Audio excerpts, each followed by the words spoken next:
tema besar ya, salah satunya. Tema besar bulan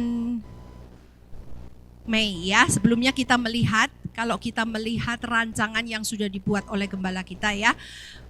Tema di dalam tahun ini, di dalam kebaktian doa adalah Going Deeper with Jesus. Yaitu bagaimana kita lebih mengenal Tuhan Yesus lebih dalam. Dan kita sudah belajar ya saudara ya, mulai Januari, kalau masih ingat ya, saya akan mencoba mengulang kembali supaya kita tahu kaitannya satu dengan yang lain. Kita sudah belajar di Januari, kita belajar bagaimana untuk berfokus kepada Dia. Ya, fokus in Him. Bagaimana kita belajar untuk serupa dengan Dia. Itu di dalam setiap kebaktian doa hari Rabu itu kita belajar semua kebenaran ini. Kemudian bulan Maret bagaimana kita bertumbuh di dalam Dia. Bulan April bagaimana kita belajar untuk lebih mengenal ya, mendalam di dalam Dia ya. Immerse itu seperti kayak dibaptis ya, ditenggelamkan ya. Maksudnya ditenggelamkan bukan ini, tetapi lebih meresapi pengenalan kita dengan Allah. Saudara, dan hari ini kalau kita lihat termasuk bulan Mei ya, minggu keberapa? Ayo masih ingat enggak supaya enggak ngantuk, minggu keberapa ini? Minggu ketiga. Minggu ketiga. Hah? Masa ketiga? Ya, 6 kalau nggak salah ya. Coba 6 Mei kita temanya adalah puas dalam kasih karunia-Nya ya. Puas dalam kasih karunia. Kalau yang enggak pernah ikut kebaktian doa juga mungkin ketinggalan ya. Enggak apa-apa, saya review sedikit ya. 13 Mei kita berdoa, maksudnya kita mempelajari Kristus lebih mulia dari segalanya ya. Waduh, kok banyak ya. Nyantol apa enggak ini semuanya ya. Tapi enggak apa-apa, kita belajar terus. Dan hari ini kita akan belajar 21 Mei yaitu Kristus apa? Kekuatanku. Kristus kekuatanku. Kita akan melihat dari Mazmur pasal nomor 28 ayat 1 sampai 8. Kita buka kalau ada, kalau enggak ya lihat di sini saja. Mazmur nomor 28, Mazmur nyanyian ya, ayat 1 sampai 8. Saudara, Mazmur ini mencakup dua bagian yang berbeda. Jadi bagian yang pertama itu ayat 1 sampai 5 itu merupakan doa permohonan ya. Sedangkan bagian yang kedua ayat 8 dan 6 sampai 9 itu berupa ucapan syukur atas dikabulkannya permohonan. Jadi ini adalah permohonan Daud. Ya, saya akan baca bagian yang pertama ya. Jadi akan saya awali dengan keluh kesah Daud. Setelah itu Bapak Ibu Saudara baca ucapan syukurnya ayat 6-9. Jadi saya 1 sampai 5 ini ceritanya pergumulannya Daud. Lalu apa yang menjadi solusi 6 ayat 9 Saudara baca. Oke? Kita mulai ya. Dari Daud, kepadamu ya Tuhan, gunung batuku, aku berseru, janganlah berdiam diri terhadap aku. Sebab jika engkau tetap membisu terhadap aku itu menjadi seperti orang yang turun ke dalam liang kubur. Dengarkanlah suara permohonanku. Apabila aku berteriak kepadamu minta tolong dan mengangkat tanganku ke arah tempat-Mu yang maha kudus. Janganlah menyeret aku bersama-sama dengan orang fasik ataupun dengan orang yang melakukan kejahatan, yang ramah dengan teman-temannya tetapi yang hatinya penuh kejahatan. Ganjarilah mereka menurut perbuatan mereka dan menurut kelakuan mereka yang jahat. Ganjarilah mereka setimpal dengan perbuatan tangan mereka. Balaslah kepada mereka apa yang mereka lakukan. Karena mereka tidak mengindahkan pekerjaan Tuhan dan perbuatan tangannya. Ia akan menjatuhkan mereka dan tidak membangunkan mereka lagi. Sekarang ucapan syukurnya. Saudara, ayat 6 sampai 9. 1, 2, 3.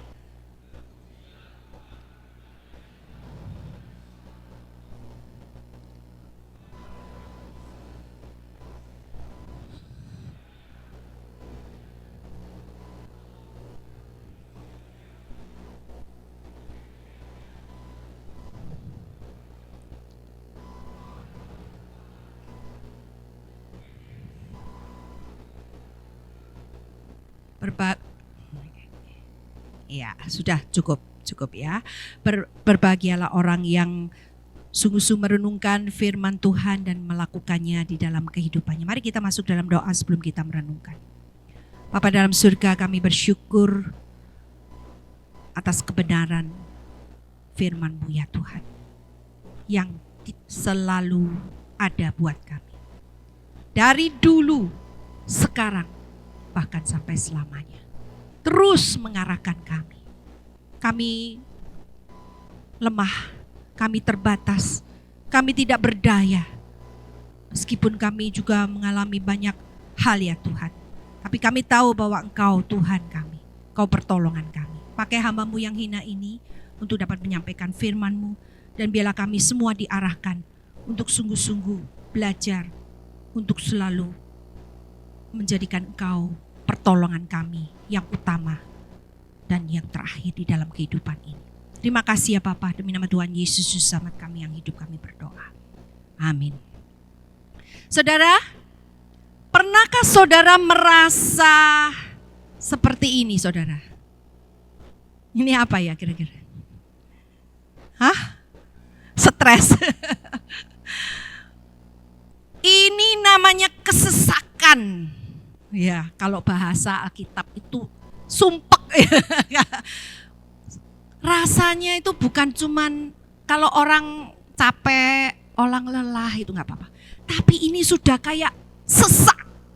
Kalau sudah sesak itu sampai tidak bisa nafas saudara ya.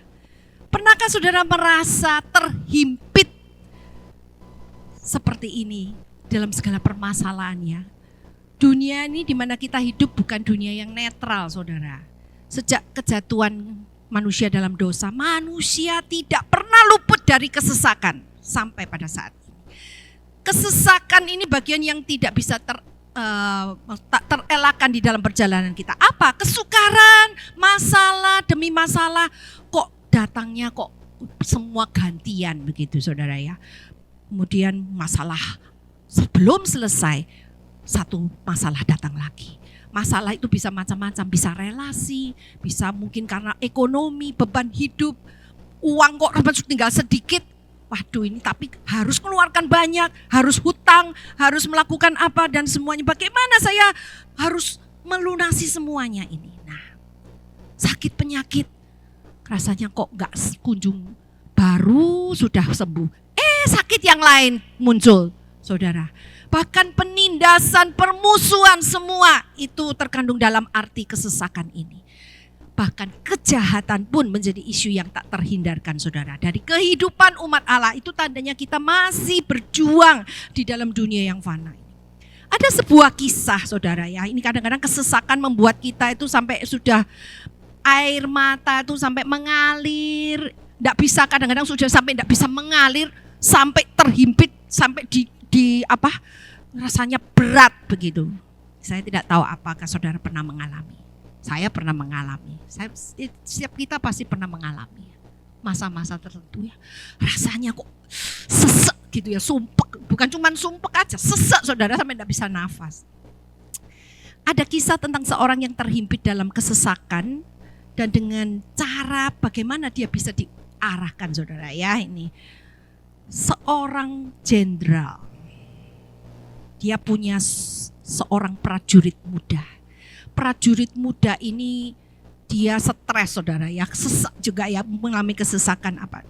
Karena dia harus melakukan banyak hal yang harus dilakukan karena perintah dari jenderalnya. Dia harus sukses, dia harus semuanya harus benar, semua harus perfect ya. Dia harus memimpin pasukan dan harus menang. Pada satu itu dia mengalami banyak kesulitan sehingga sudah saya menyerah, saya bukan jenderal itu, saya tidak bisa. Ya, kemudian dia mulai takut saudara ya, panic attack. Dan pemuda ini melakukan desersi, jadi berbalik. Udah saya tidak mau perang dah, capek dan lelah. Nanti saya nanti dimarahin, nanti saya dikeluarkan. Ya sudah saya berbalik saja dari penempuran. Nah, namanya jenderal ini Alexander the Great, ya, dia tahu pasukannya kalau mau melarikan diri, langsung perwiranya langsung tangkap, langsung dirantai, dibawa. Jadi tidak akan lolos, saudara ya. Dan sungguh saudara, dalam usahanya melarikan diri, perwira langsung menangkap, membawa dan juga dengan dirantai ya untuk berdiri di hadapan sang jenderal besar. Waduh, prajurit muda ini sudah tidak bisa apa-apa, saudara. Kemudian Alexander Agung ini mulai menanyakan kepada prajurit muda ini, "Hei anak muda, siapa namamu? Siapa namamu?" katanya ya. Kemudian waduh, ini tanya nama, gimana jawabnya ya? Dia Alexander, tuanku. Siapa? Namamu siapa? Alexander. Soalnya dia takut apa? Namanya itu sama seperti jenderalnya itu, Alexander the Great. Ya. Kemudian langsung dia Alexander. Kemudian sang jenderal agung ini dengan tegas menyatakan, "Anak muda,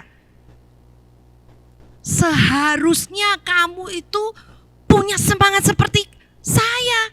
Namanya sama, Alexander. Kenapa kamu kok jadi penakut? Ayo, kamu harus ubah caramu.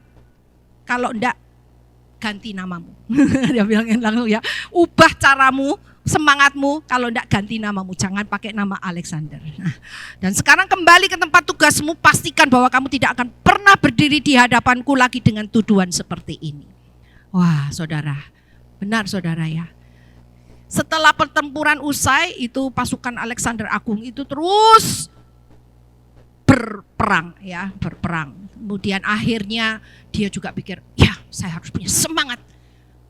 Dia dimotivasi, masa tidak bisa seperti jenderal, dia semangat ya. Kemudian dia memimpin perang, kemudian dia menang, dan orang itu dibawa lagi pergi ke jenderal. Dia dengan gagah berani dia mengatakan, nah itu baru Alexander the Great.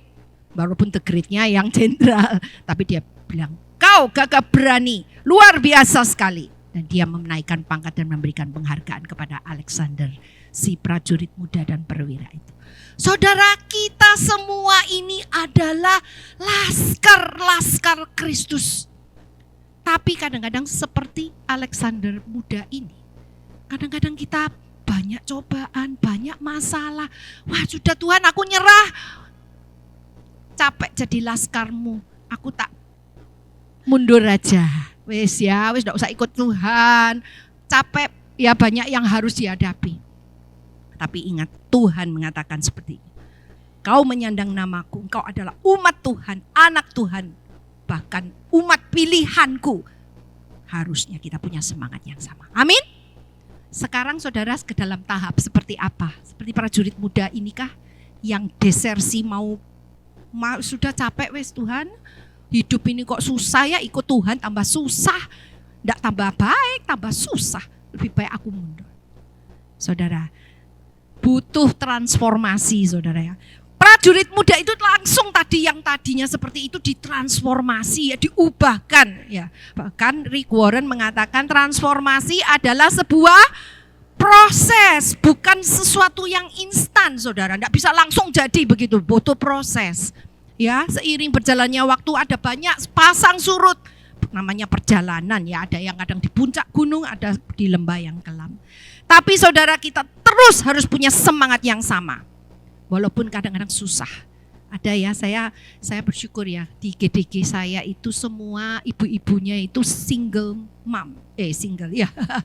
Kemarin kita baru ber-GDG. Mereka tuh harus bertahan sendiri. Mereka harus membesarkan anak sendiri. 5 orang anak. Ditinggal suami, tapi akhirnya bisa berjuang sampai ini. Banyak tantangan-tantangan.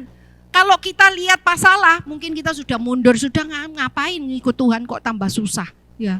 Tapi kalau kita ingat bahwa Tuhan itu adalah jenderal kita yang bilang, kamu menyandang namaku, ayo terus maju. Laskar Kristus. Kan ada lagunya ya, gimana? Maju laskar Kristus, apa? Maju terus berperang. Terus Ingat panji Kristus ya, tinggikan panji Kristus. Nah itu saudara. Jadi saudara ingat ya, kalau sudah mulai loyo, sudah mulai ingin menyerah, ingat saudara menyandang nama Kristus. Umat pilihanku. Saudara harus lebih semangat saudara. Apa sih yang membuat dia bisa punya kekuatan tadi orang itu ya? Kekuatan bukan kekuatan sembarangan, tapi kekuatan yang sejati. Kekuatan yang sejati itu bukan dari dalam diri kita ya. Tadi kalau yang tadi prajurit muda itu mungkin tadi pakai kekuatannya.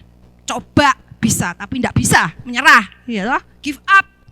Tapi setelah itu karena dia tahu semangat dia menyandang, dia tahu bahwa dia melakukannya untuk satu motif, satu tujuan. Kita juga, tapi dari Kristus yang hidup, ya, bukan dari dalam diri kita, saudara. Raja Daud pun sama, saudara, seperti yang tadi kita baca ya. Kita melihat apa sih pergumulan masa-masa sulit yang dialami Raja Daud. Kalau kita lihat tadi, Mazmur ini dinaikkan ketika ia dikelilingi kesesakan. Ayat 1-5 itu tadi kesesakannya Daud. Ya, ia menyadari bahwa banyak hal, menyadari hanya Tuhan sumber keselamatan kita. Saudara, itulah kekuatan yang sejati yang dialami oleh Raja Daud. Dia bisa mengatakan, mencurahkan isi hatinya kepada Tuhan itu, ia tidak berbicara pada tempat kemenangan, saudara. Ia berbicara pada tempat keputusasaan. Dia bisa ngomong, Kristus kekuatanku, itu kekuatan sejati. Jadi bukan ditentukan oleh situasi. Kekuatan yang datang bukan dari dalam dirinya, tetapi dari Kristus yang hidup. Kita melihat Raja Daud, bagaimana dia bisa melalui semuanya itu ya. Kalau tadi prajurit itu melihat bahwa dia harus punya semangat. Bagaimana dengan Raja Daud?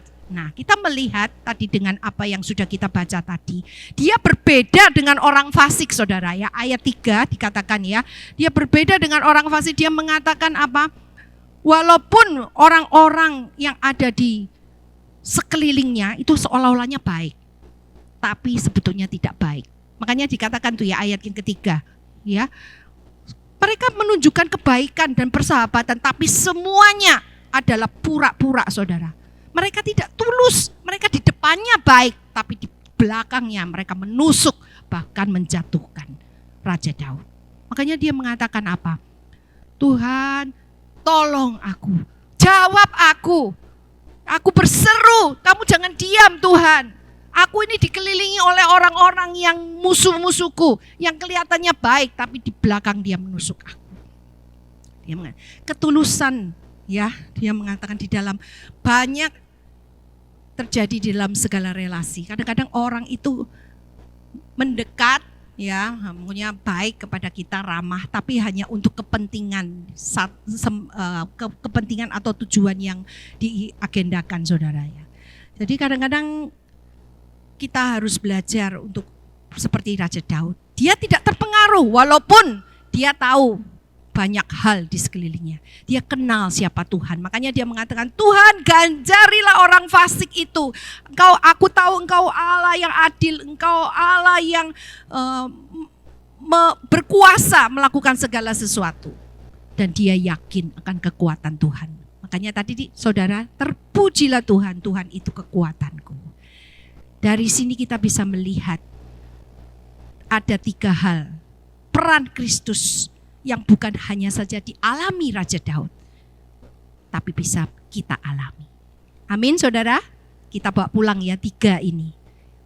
Apa kira-kira yang bisa peran Kristus dalam masa sulit kita, masing-masing kita bisa menjadikan Kristus di mana ya. Yang pertama adalah Kristus adalah kekuatan saat kita lemah. Itu ayat 7a dan 8 ya. Tuhan adalah kekuatanku. Dalam bahasa aslinya itu bahasa Ibrani, kekuatan itu bukan hanya kekuatan sekedar kekuatan, tapi ada kuasa, ada kebesaran, ada keamanan. Ya, nah, di sini kita melihat Daud bukan tenggelam menyalahkan Tuhan, saudara. Walaupun awalnya mungkin dia berseru ya, tapi dia tidak menyalahkan Tuhan. Seringkali kalau kita sudah punya masalah, kita yang pasti cari orang yang disalahkan, betul enggak ya? Kadang-kadang kalau, loh ini bagaimana? Oh, dia cari pasti siapa? Ya kamu, gara-gara kamu ini jadi salah. Nah, kadang-kadang kita itu namanya manusia. Kalau sudah itu cari ini ya, orang yang disalahkan. Kalau dirinya disalahkan, enggak mau. Ya biasa saudara ya. Jadi kadang-kadang kita harus belajar di sini. Tapi Daud tidak, dia bukan tenggelam untuk menyalahkan Tuhan. Dia tahu dan yakin Tuhan itu kekuatan, walaupun sekeliling itu rasanya belum merasa dia itu dihimpit dengan kesesakannya. Saudara, seorang anak kecil, kalau orang di kerumunan ya, ada seorang anak kecil mungkin umur 2 tahun ya, kalau 2 tahun itu yang sudah punya cucu 2 tahun sudah bisa jalan belum? Bisa? Jalan ya? Lari ya? Wah, lari ya. Yang punya cucu kalau sudah 2, nah ada seorang anak perempuan ya, cucu ini di pasar, di pasar terus kira-kira anak ini lari ya, lari di kerumunan pasar itu, kira-kira gimana saudara? Hilang enggak? Anak umur 2 tahun lari di pasar, oh ada mainan, ada permen, ada gelombang, ada kapas. Wah, kapas main apa itu seneng ya, dia lihat berbagai macam. Yang dilihat kan yang di sekeliling. Nah, pada waktu dia sudah tidak ada orang, tidak ada yang dilihat, apa yang terjadi? Mulai, mana mama? Cari orang ya, nangis, manggil papa, mama. Biasanya kalau di mall itu banyak ya seperti itu. Ya, papa, mama. Nah, pada waktu suaranya yang kecil, tangannya gemetar. Tapi ketika ayahnya datang langsung menggenggam tangannya, langsung menggendong. Kira-kira anak ini gimana? Aduh, enggak jadi nangis mungkin ya. Atau nangisnya tambah keras. Enggak ya, biasanya ya lebih tenang. Demikian juga kita saudara ya, ketika dunia tampak membingungkan. Doa kita mungkin adalah seruan yang lemah. Tapi Kristus datang. Dia bukan hanya mendengar, memeluk, bahkan mengangkat kita. Corrie ten Boom mengatakan, Tuhan tidak pernah menjanjikan hidup tanpa badai, tapi Dia menjanjikan kekuatan untuk melewatinya. Jadi saudara, yang pertama, Kristus kekuatanku. Yang kedua, Kristus adalah perisai. Tadi ya, perisai saudara tadi sudah baca. Nah, perisai itu ini. Kenapa kok enggak pedang ya kira-kira? Kristus adalah pedangku gitu ya. Kenapa kok perisai? Kenapa kira-kira? Hah? Kalau pedang kan juga bisa langsung bunuh begitu ya. Tapi Tuhan adalah perisaiku. Daud adalah seorang pejuang. Dia tahu pentingnya perisai. Dia tidak berkata pedangku, yang artinya ini loh aku yang gagah, ini loh aku punya pedang. Ya, tapi dia berkata perisaiku. Apa artinya saudara? Tuhan yang melindungi dari serangan. Jadi pemazmur ada dalam situasi yang sangat mirip. Ia tertekan, ia terhimpit. Kok Tuhan tidak jawab, berdiam diri. Ia merasa kok sudah ditinggalkan. Bahkan dia merasa aku sudah turun dalam liang kubur ini. Kira-kira kalau Tuhan tidak jawab. Tuhan jawab doaku. Pemazmur ini hampir saja terseret ya. Nah, kalau dilihat ayat yang ketiga, hampir saja terseret kepada perbuatan orang fasik. Tapi dia tetap bertahan dan tetap mengharapkan Tuhan. Dan tidak tergoda, bahkan berkompromi dengan kejahatan. Dia percaya, bahkan mengucap syukur. Saudara, kita harus belajar ya, untuk senantiasa belajar seperti Daud. Tuhan kekuatanku, Tuhan perisaiku. Dalam Perang Dunia yang kedua, ada seorang tentara Kristen saudara, yang selalu membawa Alkitab. Alkitabnya kira-kira ya kalau bisa masuk kantong ya Alkitabnya separuhnya inilah ya. Nah, masuk kantong ya. Masuk kantong, di saku dadanya. Dadanya berarti mana ini? Oh, masuk sini berarti ya. Pada waktu Perang Dunia kedua, suatu hari peluru itu nembus jaketnya. tapi tertahan oleh Alkitab itu.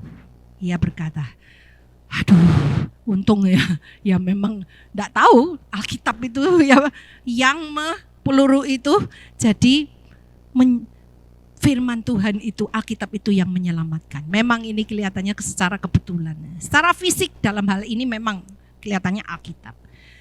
Tapi saudara, firman Tuhan itu melindungi saudara dan saya. Amin. Kita tidak bisa menghindari pertempuran dalam hidup. Penyakit, tekanan ekonomi, pengkhianatan, mau seperti peluru menusuk kita di berbagai macam. Tapi Tuhan adalah perisai yang selalu menjaga kita dari semua serangan itu. Ingat saudara, ketika kita tahu Allah memegang kita, Charles Spurgeon mengatakan kita bisa berdiri di tengah badai. Yang ketiga dan yang terakhir, Kristus adalah apa? Sukacitaku. Sukacitaku. Setelah mengalami pertolongan Tuhan, Daud ini tidak bisa diam saudara ya.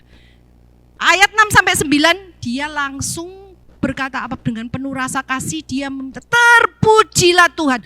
Cok cepetnya itu loh, dari rasa duka langsung bisa nyanyi. Makanya ya hebat ya, kalau kita ini orang Kristen tuh hebatnya apa?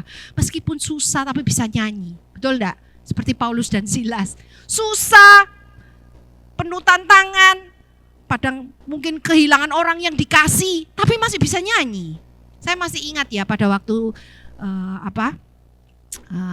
papa saya meninggal umur 50 tahun itu sebelum saya mau masuk ke studi lagi. Waktu itu mau ke rasanya mau ke Amerika ya. Itu pada waktu itu mendadak pendarahan stroke kan. Jadi 3 hari sebelum saya berangkat, saya pulang dari Singapura setelah selesai, pulang kemudian tiba-tiba waktu masih pagi masakin nasi goreng dong. Oke, kita masak nasi goreng, masih makan saudara. Ya, setelah siang kok nggak ada suara ya. Ini tuh ada telepon kring kring kring. Oh, saya pikir apa ya suara? Mungkin nggak ada yang terima ya teleponnya. Terus saya lihat, ternyata papa saya sudah tergeletak, udah ngorok saudara ya, pendarahan otak di ICU 5 hari. Saya bilang, aduh, saya mau jadi hamba Tuhan kok dikasih model seperti ini. Sudah Tuhan, nyerah. Aku enggak usah jadi hamba Tuhan saja. Saya bilang sama mama saya, Ma, saya batal, enggak mau jadi hamba Tuhan. Saya lebih baik jaga mama aja.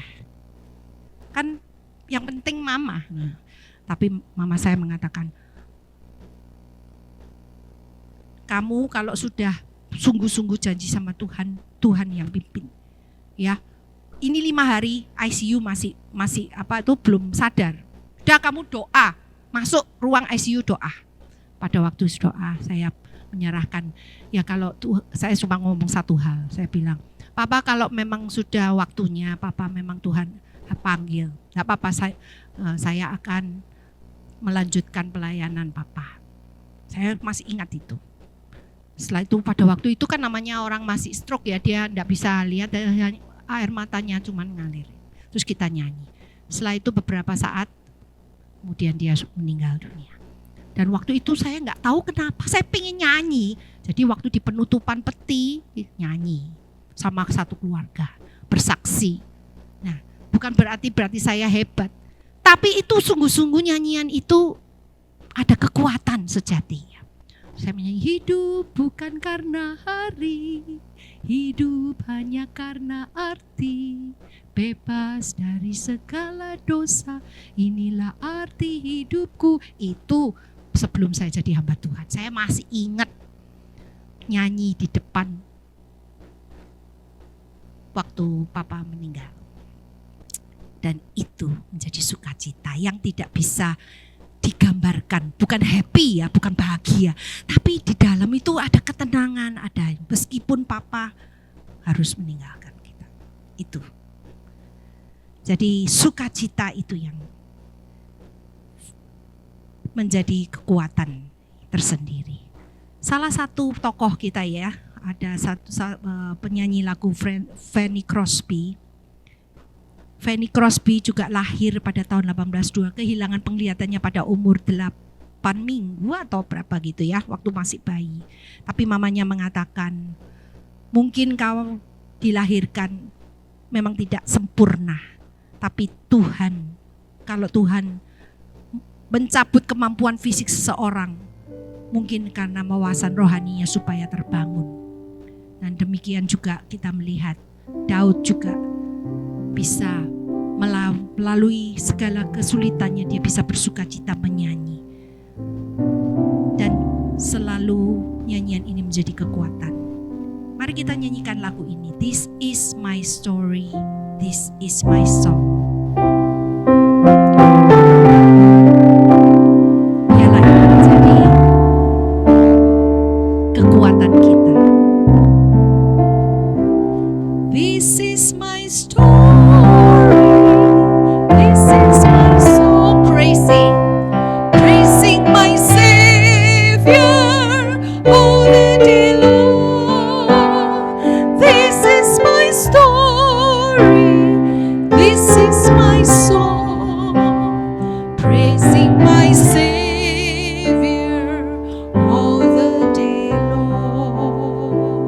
Saudara, sukacita yang sejati tidak bergantung pada keadaan luar, tapi pada siapa yang tinggal di dalam hati kita, pada Kristus yang tinggal di dalam hati kita. Mari saudara, kita akan tenang di hadapan Tuhan. Apakah saudara sekarang merasa lelah dan tertekan? Apakah kita memberitakan Kristus di tengah kesulitan? Ataukah kita memberitakan permasalahan kita? Kita hanya bertahan pada segala permasalahan dan meminta orang mengerti kita. Dan kita egois, mungkin tidak meninggikan Tuhan di tengah permasalahan. Biarlah kita belajar dari Raja Daud. Tuhan itu kekuatanku, Tuhan itu perisaiku. Tidak ada sesuatu yang bisa menembus akan semua kalau Tuhan yang menjadi perisai. Dan Tuhan adalah sukacitaku. Tuhan, kami datang dengan kelemahan kami, ketakutan kami, dan ketidakmampuan kami. Tapi kami tahu Tuhan, Kaulah kekuatan kami. Ajari kami untuk terus bersandar pada Kristus, perisai dan kekuatan kami. Kami hanya menyerahkan segala permasalahan yang ada. Kami percaya Engkau tahu Tuhan, dan Engkau ada bersama dengan kami untuk melewatinya. Dan biarlah kami melewatinya bersama dengan-Mu ya Bapa. Demi nama Tuhan Yesus, Juru Selamat kami yang hidup. Amin.